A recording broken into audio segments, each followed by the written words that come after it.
Pour Didier et sa compagne, le bonheur n'est plus dans le pré.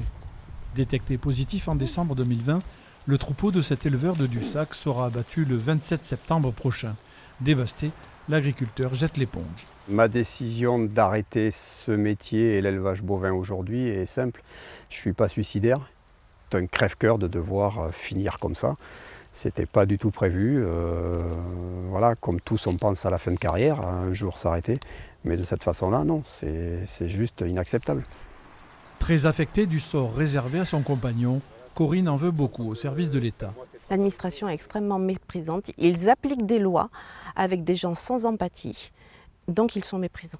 Et les vaches, il serait temps de chercher des antibiotiques, des vaccins. Pourquoi la maladie? On a laissé les blaireaux amener cette maladie ou la faune sauvage. Les blaireaux sont effectivement accusés de transmettre cette maladie aux bovins.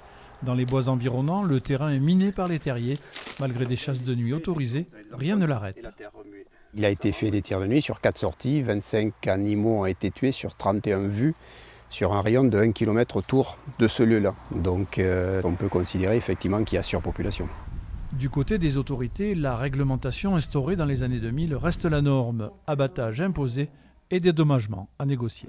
Quand on a plus de 5% des animaux qui réagissent à ce test tuberculinique, on considère que le troupeau est infecté et que donc ça justifie un abattage total. L'éleveur est indemnisé pour le coût de ces animaux et aussi sur le manque à gagner le temps qu'il puisse se repeupler.